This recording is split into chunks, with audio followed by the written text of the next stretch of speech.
बाबा जी 115 पृष्ठ पर आ जाओ।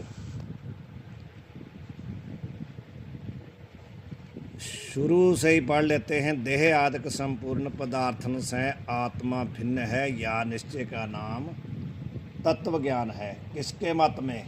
न्याय के मत में। न्याय की बात चल रही है। ता तत्व ज्ञान से मैं ब्राह्मण हूँ, मनुष्य हूँ, यह भ्रांति दूरी हो गए है। तना के अभाव ते धर्म अधर्म के निमित्त प्रवृत्ति का अभाव हो गया है। पहले क्या होगा? तत्व ज्ञान से क्या हो जाएगा? मैं ब्राह्मण हूँ, मैं मनुष्य हूँ, इसका अभाव हो जाएगा। इसका अभाव होने से क्या होगा? राग द्वेष का। भ्रांति के नाश से क्या होगा? राग द्वेष का अभाव। और राग द्वेष के भाव से क्या होगा? धर्म अधर्म का अभाव। धर्म अधर्म में प्रवृत्ति नहीं होगी ना फिर, जब राग द्वेष खत्म हो गया। राग से धर्म में प्रवृत्ति होती है, द्वेष से अधर्म में होती है। यह श्रृंखला बता रहे हैं कहाँ से चलती है। पहले शरीर का और जाति का अभाव होने से क्या हुआ? राग द्वेष का अभाव हो गया, शरीर में आसक्ति हटी। राग द्वेष का कारण क्या है? आसक्ति शरीर में और पदार्थों में।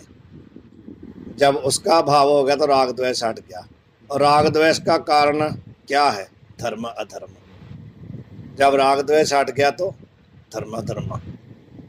भाव राग द्वेष का कारण है देह आसक्ति, और धर्म अधर्म का क्या कारण है? राग द्वेष। तो जब राग द्वेष हट गया तो धर्म अधर्म हट जाएगा।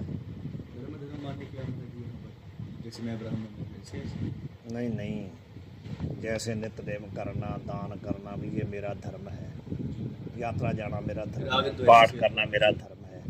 तो तभी आप यात्रा जाओगे, गुरुद्वारे जाओगे, मस्जिद जाओगे, दान करोगे, यज्ञ करोगे, जब आपका राग होगा उसमें। तो यदि उसमें से आपका राग है तो ये कर्म करोगे। तो यदि द्वेष है तो किसी को मारोगे, किसी का नुकसान करोगे, अधर्म करोगे, कोई आचरण गलत करोगे, जो कुछ भी है वो द्वेष से होगा। तो इसलिए जब राग द्वेष खत्म होगा तो धर्म अधर्म की प्रवृत्ति खत्म हो जाएगी।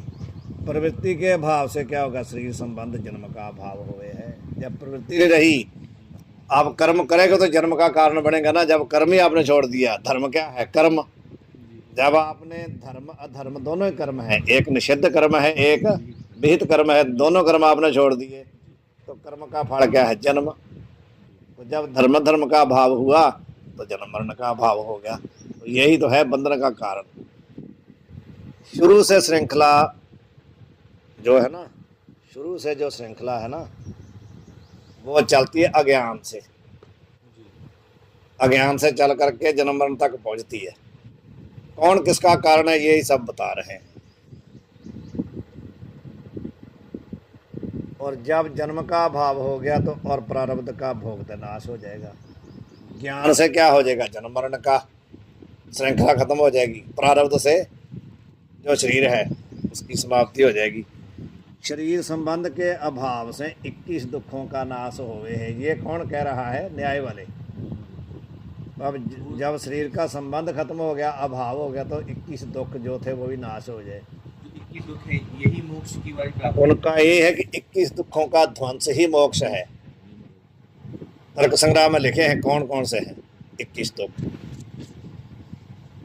जो 100 दुख का नाश रूप ही न्याय मत में मोक्ष है, बता दिया उन्होंने। एक शरीर और श्रोत्र त्वक नेत्र रसना घ्राण और मन, ये 6 इंद्रिय और 6 इंद्रियों के विषय और 6 इंद्रियों के ज्ञान सुख दुख, ये 21 दुख हैं। कौन कौन से हैं? एक तो शरीर हुआ, 5 ज्ञान इंद्रिय, और 6 क्या है? मन, और 6 इनके क्या हो गए? विषय।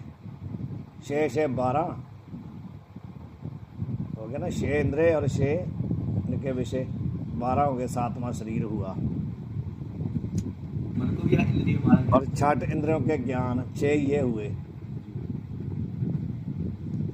6 से 12 से 18, 18 और एक शरीर 19, और सुख दुख 21 हो गए ना, ये 21 दुखों का ध्वंस, 21 दुखों का नाश होना ही मुक्ति है उनके मत में। यहाँ पर महाराज जी मन को भी इंद्रिय माना गया है। ये मानते हैं ना, गीता ने माना है ना, गीता ने माना।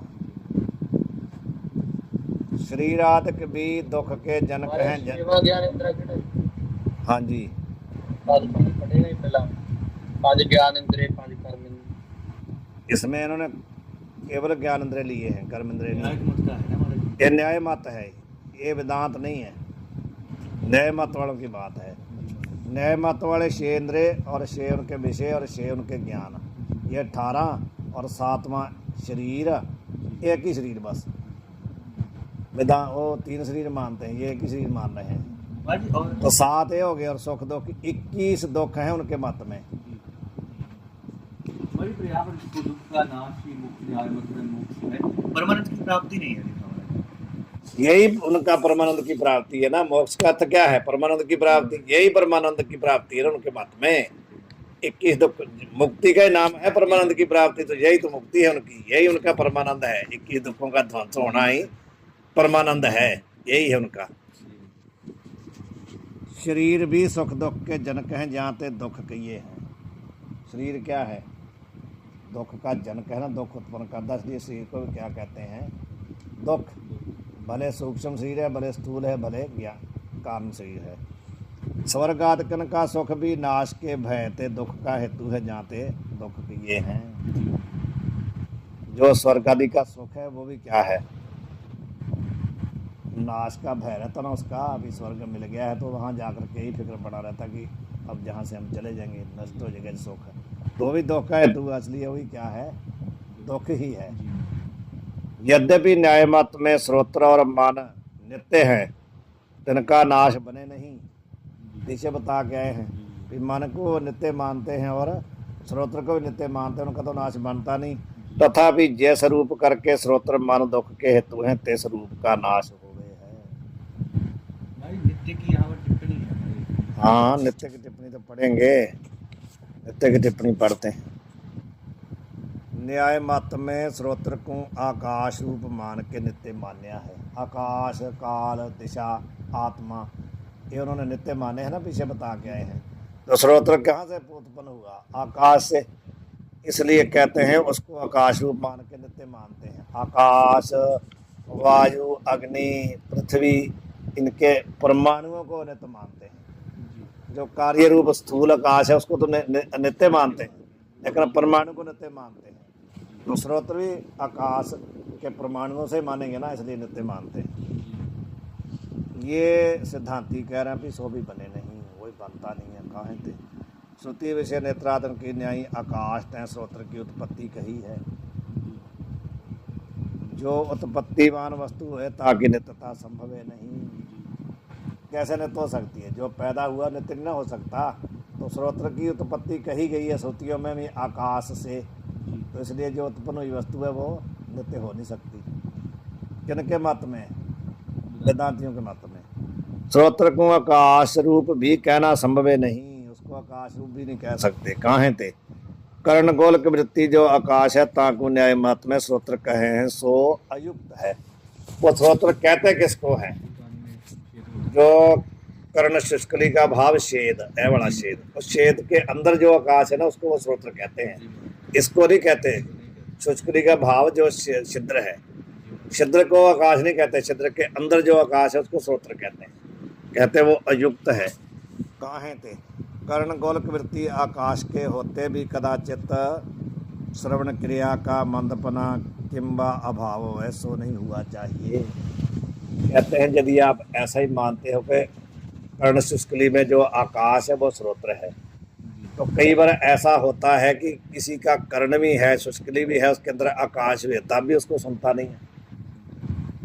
उसका सुनना या तो सुनता ही नहीं, या सुनना कम हो गया, तो फिर कहते हैं इसको श्रोत्र तो वहाँ है आपके हिसाब से, लेकिन सुनता क्यों नहीं है? नहीं ना सुन रहा। श्रोत्र जिसको आप मानते वो तो है।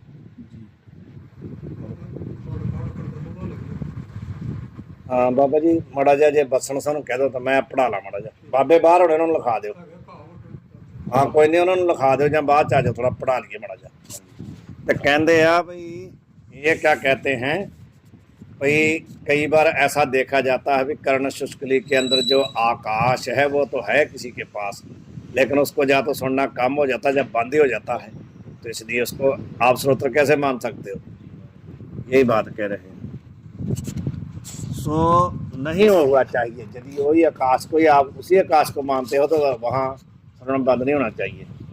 बोला हो जाता है, कैसे बोला हो गया फिर वो सुनता क्यों नहीं उसको आकाश, उसके पास श्रोत्र तो है आपके हिसाब से जिसको आप श्रोत्र मानते हो। यहाँ पे पंचीकृत पंचभूत जो कर्णगोल वृत्ति आकाश है, देखते हैं भिन्न अपंचीकृत भूत रूप आकाश का कार्य श्रोत्र इंद्रिय उत्पत्ति नाश वाला होने से अनित्य है, नहीं नित्य मान सकते।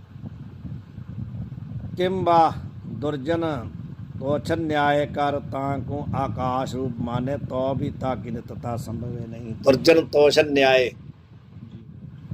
दुर्जन तोषण न्याय क्या है? जो खोटा जो आदमी है ना, खोटी बुद्धि वाला दुर्जन, दुष्ट आदमी जो दुष्ट प्रवृत्ति वाला है, उसको आपने कोई बात कही, उसको आपने कहा कि ये आदमी बहुत अच्छा है, बहुत अच्छा आदमी, उसने कहा ये तो बहुत दुष्ट है, आप कैसे कहते अच्छा है? तो उसको मना तो सकते नहीं आप, तो आपने कहा भी ठीक है आपकी बात थोड़ी देर लिए मान लेते हैं, तो खुश हो जाता है कि नहीं, मेरी बात को मान के। आप माने थोड़ी हैं, आपने उसको प्रसन्न करने के लिए कह दिया भी चलो ठीक है आपकी बात मान लेते हैं, ऐसा ही होगा, लेकिन आपने माना तो है नहीं, लेकिन वो खुश हो गया। दुर्जन तोषण न्याय है, उसको दुर्जन को संतुष्ट करना। कहते भी दुर्जन तोषण न्याय से आपकी बात मान भी लेते हैं, जिसको आप श्रोत्र कहते हो हम मान लेते हैं। जो कर्ण शुष्कली में आकाश है वो श्रोत्र है, दुर्जन तोषण न्याय से मानते हैं, वैसे हम मानते नहीं। आपको प्रसन्न करने के लिए हम मान लेते हैं 2 मिनट आपकी बात पे, चलो उसी को हम श्रोत्र मान लेते हैं, पर फिर भी उसकी नित्यता नहीं संभव हो सकती। कैसे? आत्मनः आकाशः संभूतः, यह श्रुति है छांदोग्य की। आत्मनः आकाशः संभूतः, आकाशाद वायु, वायो अग्नि, अग्नि जलम, जलात पृथ्वी, ऐसे है श्रुति। आकाश से, ये कहते हैं कि आत्मा से आकाश, आत्मा का अर्थ क्या है? चेतना, चेतन से सीधा नहीं आकाश, माया विशिष्ट चेतन से आकाश, आकाश से मन, ऐसे आगे आगे श्रुति उत्पत्ति बताई है। तो कहते ये श्रुति है आत्मा से आकाश होता भया, ये किसकी है? तैत्तिरीय की। तो इस वाक्य से आकाश की उत्पत्ति कही के अनित्यता सूचन करी है, उत्पत्ति होगी तो अनित्य हो गया। जब आकाश की भी अनित्यता सिद्ध भई तब तिसके एक देश रूप श्रोत्र की अनित्यता है, या में क्या कहना है? इसमें कौन सी शंका है? जिससे आप मानते हो श्रोत्र को वही नित्य अनित्य हो गया, तो उसका तो एक देश है कर्ण शुष्लिया जो आकाश है, तो उसकी नित्यता में कौन सी शंका है? वो तो अनित्य है ही है। इस रीति से श्रोत्र की नित्यता संभव है नहीं, ये तो श्रोत्र की बताई। तैसे मन की नित्यता भी बने नहीं, काहे ते मन को परमाणु रूप मान के नित्य कहे हैं, तिनको पूछा चाहिए। मन कैसे नित्य है? परमाणु रूप मान के, वैसे तो नित्य है नहीं। जो ऐसा कहते हैं उसको कहते हैं, हम पूछते हैं कि मन निरवय है अथवा सावयव है, ये बताओ आप। आपकी बात मान लिया कि परमाणु रूप में मन नित्य है, परंतु वो जो नित्य मन है वो निरावयव है या सावयव है? तो यदि आप कहो कि निरावयव है तो तिस विषय अवयव रूप देश के अभाव से इसका आत्मा के साथ संयोग संभव है नहीं। जब मानो जो वस्तु निरावयव है उसका किसी के साथ संबंध ही ना हो सकता, तो आत्मा मन का आत्मा के साथ संबंध कैसे होगा जब वो सावयव होगा? आप तो कहते हो निरावयव है, तो उसमें जब अवयव ही नहीं तो उसका आत्मा के साथ संयोग नहीं हो सकता। जहाँ तक स्वतः यह आत्मा विषय मन के संयोग से जन्य ज्ञान गुण की उत्पत्ति के अभाव से जगत की अंधता का प्रसंग होगा। न्याय वाले मानते हैं भी जब मन का आत्मा के साथ संयोग होता है ना, उसमें ज्ञान गुण पैदा होता है। तो कहते जब संयोग ही नहीं हुआ तो ज्ञान गुण की उत्पत्ति का अभाव हो गया। ज्ञान गुण की पत्ती का अभाव होगा तो जगत की अंधता हो जाएगी, अंधेरा हो जाएगा, कुछ बनेगा ही नहीं, ये प्रसंग आ जाएगा। यदि कहते हैं आप दूसरा पक्ष मानते हो कि मन सावयव है, तो तिस पिछे घटपट आदि की नई अनित्यता निर्विवाद है, सिद्ध है, फिर तो कोई कहना ही नहीं। जो संयोग वाली होती है, जो सावयव वस्तु होती है, कार्य होती है, वो तो अनित्य होती ही, उसमें क्या शंका है। जब आपने उसको सावयव मान ही लिया तो फिर तो घटपट की नहीं, उसमें कहते अनित्यता सिद्धि है, फिर तो कहना क्या है।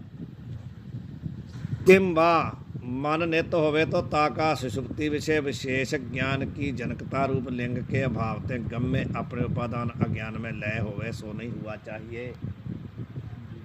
यदि आप मन को नित्य मानते हो तो सुषुप्ति में क्या है, जो उसका विशेष ज्ञान पैदा करने की उसकी जो वृत्ति है ना, उसका कहते हैं वहाँ अभाव हो जाता है। कहाँ चले जाता है मन? अपने उपादान में। तो यदि वो नित्य हो तो उसको वहाँ जाना नहीं चाहिए, इसलिए उन्हें नित्य मान सकते।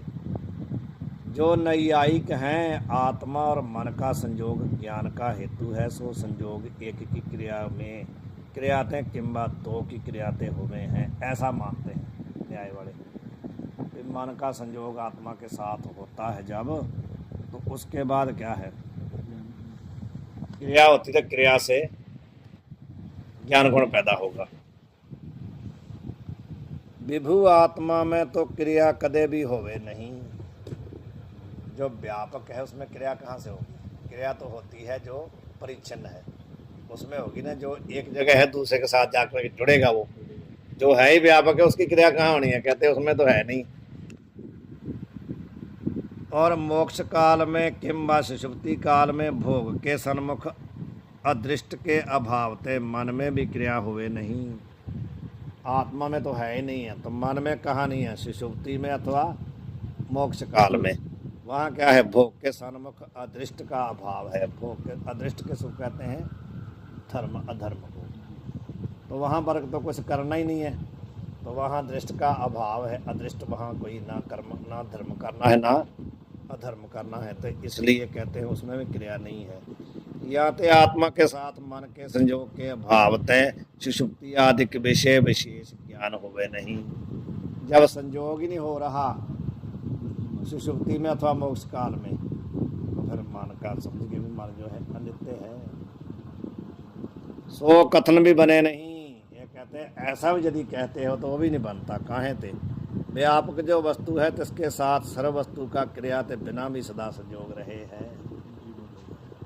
जो व्यापक है उस वो तो सबके साथ संयोग उसका रहता ही है, भले क्रिया हो भले ना हो, तब भी उसका संयोग तो रहेगा ही सबके साथ जो व्यापक है। जैसे व्यापक आकाश के साथ क्रिया रहे तो पर्वत का किंबा वृक्ष पाषाण आदि का सदा ही संयोग है। आकाश क्या है? व्यापक है ना, दूसरे पदार्थों की अपेक्षा। जितने दूसरे पदार्थ हैं, घटपट आदि, पर्वत आदि, ईंट पत्थर आदि सब, तो कहते हैं कि पर्वत है अथवा वृक्ष है अथवा पाषाण पत्थर आदि है, जब पर्वत है सबका आकाश के साथ संयोग रहता है कि नहीं? आकाश व्यापक है, भले वो क्रिया करें भले ना करें, ये नहीं कि उनको आकाश के साथ क्रिया करके जाके जुड़ना है, ऐसा तो है नहीं। वो तो आकाश से जुड़े ही हैं, रहते ही आकाश में हो, तो और कहाँ रहते हैं। तैसे मोक्ष काल में किंबा सुषुप्ति में जो क्रिया रहित भी मन विद्यमान होवे, तो इसके विभु आत्मा के साथ संयोग की सिद्धि तय। वहाँ तो संयोग है ही है उसका आत्मा के साथ, तो विशेष ज्ञान हुआ चाहिए और होता नहीं। जैसे हमने आकाश का दृष्टांत दिया, ऐसे आत्मा विभु है, तो उसका तो भले मोक्ष काल है भले सुषुप्ति है, मन के साथ संबंध उसका है ही है। तो जब है तो ज्ञान होना चाहिए, लेकिन सुषुप्ति में ज्ञान क्यों नहीं होता? मन के साथ संबंध तो है ना आत्मा का सुषुप्ति में भी, लेकिन आपने ये कहा कि जब मन और आत्मा का संयोग होता तब ज्ञान होता है, तो वहाँ ज्ञान होना चाहिए, लेकिन होता नहीं ना होता। यहाँ तो सुषुप्ति आदि काल विषय अवश्य मन का विलय हुए है, इससे माना जाता है कि वहाँ मन नहीं है। मानो तद मन का संयोग तो है, ज्ञान होना चाहिए, लेकिन मन वहाँ नहीं है। फिर ही जागृत काल में ताकि उत्पत्ति फिर दोबारा होती है, तो इस रीति से उत्पत्ति नाशवान होने से मन अनित्य है। ताकि नित्यता का कथन प्रलाप मात्र है, जिसको हम बकवास कह देते हैं, और कुछ नहीं है, कल्पना है आपकी, और कुछ नहीं है। अब मूल में चलते हैं। पदार्थन के ज्ञान की उत्पत्ति करके दुख के हेतु हैं। पदार्थन के ज्ञान की उत्पत्ति करके दुख के हेतु सो पदार्थन का ज्ञान मोक्ष काल में श्रोत्र और मन करे नहीं। जो पदार्थ के ज्ञान है ना, किसी भी पदार्थ का ज्ञान वो कहते हैं उत्पन्न होता है ना, उत्पन्न होने से क्या है, दुख का हेतु है। सो पदार्थन का ज्ञान जो है मोक्ष काल में श्रोत्र और मन करे नहीं करता। कहाँ थे, जो कर्ण गोलक में स्थित आकाश है सो श्रोत्र कहिए है, ता कर्ण गोलक का मोक्ष काल में क्या है, अभाव है। जाते आकाश रूप श्रोत्र इंद्रिय है भी, परंतु गोलक के अभाव ते ज्ञान होवे नहीं। कहते हैं आकाश रूप श्रोत्र तो वहाँ है, पर जो उसका गोलक था ना, जो उसमें रहता था, वो वहाँ नहीं है। इसलिए कहते हैं ज्ञान नहीं होता वहाँ। अपने गोलक में स्थित होकर के ज्ञान का हेतु बनता है ना, तो गोलक तो है नहीं वहाँ। इस रीति से ज्ञान का जनक जो श्रोत्र इंद्रिय का स्वरूप सोई दुख है और ता का ही नाश होवे है। तात्पर्य क्या हुआ भी, ज्ञान का जनक क्या है, श्रोत्र इंद्रिय का स्वरूप वही दुख है, और उसका क्या है, नाश हो जाता है। आत्मा के साथ मन के संयोग तय ज्ञान होवे है, सो मन का संयोग न्याय सिद्धांत में एक की क्रिया ते होवे है अथवा दो की क्रिया से संयोग होवे है। इसकी टिप्पणी में पढ़ लो। आत्मा के साथ मन के संयोग ते ज्ञान होवे तो सुषुप्ति विषय तिस संयोग के अभाव हुए जागरण काल में होने वाली सुख और अज्ञान की स्मृति का मूलभूत अनुभव सिद्ध होवे है, सो नहीं हुआ चाहिए। ये कहा। ये आप कहते हैं कि मन का संयोग जब होता है ना आत्मा के साथ तो ज्ञान होता है, तो सुषुप्ति काल में क्या है, संयोग का अभाव है। जब अभाव है तो जागृत काल में होने वाली जो सुख और अज्ञान की स्मृति होती है ना, मैं बहुत आनंद से सोया, ये होती है ना जागृत के, तो यदि वहाँ संयोग नहीं हुआ तो ये ज्ञान कैसे हो गया, नहीं ना होना चाहिए। वहाँ तो संयोग हुआ नहीं, लेकिन आप उठ करके कह रहे हो, स्मृति कर रहे हो, मैं बहुत सुख से सोया, पता नहीं चला। आपको सुख की भी अनुभूति हो रही है, अज्ञान की भी हो रही है, दोनों की स्मृति हो रही है जागृत काल में, तो कहते हैं वो फिर नहीं होनी चाहिए। भाई आपने एक और बात बताई थी, ये बात है कि जैसे जब मन और आत्मा का संबंध होता है न्यायवाद में, तो क्रिया होती है, क्रिया से ज्ञान होता है। हाँ, और सुषुप्ति में तो कोई, वही तो बात जहाँ बता रहे हैं, वहाँ तो हुआ ही नहीं। वहाँ मन का संयोग यदि मानते हो आप, नित्य मानते हो फिर तो होना चाहिए, अनित्य मानते हो फिर नहीं होता ना। जो नित्य मानते हो तो वहाँ क्रिया भी होगी, संयोग भी होगा, तो उसको आप अनित्य मानते नहीं, नित्य मान रहे हो। तो यदि ऐसा है तो फिर जागरण काल में स्मृति जो है वो होती है, नहीं होनी चाहिए। इसलिए वही कह रहे हैं, एक ये कारण। दूसरा, आत्मा के साथ मन के संयोग से जो ज्ञान होवे तो न्याय मत में मन को अनुरूप माने हैं। अणु मानते हैं आप, पर अणु मानते हैं। याते ता के संयोग से जन्य ज्ञान भी शरीर के एक देश में हुआ होवेगा ना। अणु है तो अणु का छोटा सा संयोग होगा तो छोटा सा ज्ञान होगा, शरीर के एक देश में होगा, सारे शरीर में नहीं। यहाँ ते सारे शरीर विषय भय कंटक वेद की पीड़ा का भान न हुआ चाहिए। आपको कांटा लगा तो शरीर के एक हिस्से में थोड़ी दर्द होती है, पूरे में होती है कि नहीं। यदि मन अणु है तो कंटक का ज्ञान थोड़ी जगह होना चाहिए, एक जगह दर्द होनी चाहिए, पूरे शरीर में नहीं होनी चाहिए। आप पूरा शरीर आपका काम जाता जब कांटा लगा, तो पूरे शरीर में ज्ञान हुआ कि नहीं। यदि अणु है तो एक ही समय होना चाहिए, सब में नहीं होना चाहिए। जो मन को सिद्धांत की न्याय सारे शरीर विषय वर्तने वाला माने, तो यद्यपि सारे शरीर विषय पीड़ा का असंभव नहीं, तथापि सुषुप्ति विषय सुख और अज्ञान का सामान्य ज्ञान है, ताका असंभव होएगा। यदि कहते हैं हमारी तरह मानते हो कि मन पूरे शरीर में व्याप्त है, ऐसा यदि मानते हो तो फिर क्या होगा। यद्यपि कहते हैं सारे शरीर विषय पीड़ा का असंभव नहीं, संभव है, पीड़ा तो सारे शरीर में आएगी। फिर भी कहते हैं सुषुप्ति विषय सुख और अज्ञान का सामान्य ज्ञान है, ताका असंभव होएगा, वो नहीं आएगा।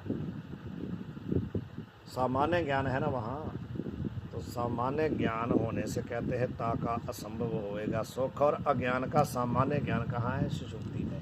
विशेष ज्ञान होता तो वहीं बताता। विशेष ज्ञान का वहाँ कोई साधन नहीं है, वृत्ति लय हो चुकी है। सामान्य ज्ञान जो है उसका कहते फिर असंभव हो जाए, वो नहीं होएगा। यहाँ ते आत्मा के साथ मन के संयोग ते ज्ञान होवे नहीं, ये सिद्ध हो गया। किंतु आत्मा का स्वरूप भूत उत्पत्ति नाश से रहित ज्ञान नित्य है, ऐसे मानना योग्य है। आत्मा का स्वरूप भूत उत्पत्ति ज्ञान का है, आत्मा का स्वरूप है, तो वो क्या है? उत्पत्ति नाश से रहित है, इसलिए कहते हैं वह ज्ञान क्या है? नित्य है। आपके हिसाब से तो क्रिया के द्वारा ज्ञान होता, तो क्रिया के द्वारा होने वाला ज्ञान अनित्य हो जाएगा, लेकिन हम ज्ञान को आत्मा का स्वरूप मानते हैं, इसलिए हमारे मत में वो नित्य है, ऐसे मानना योग है।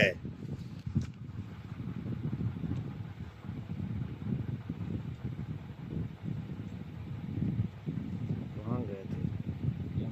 ये भी न्याय मतलब सूत्र और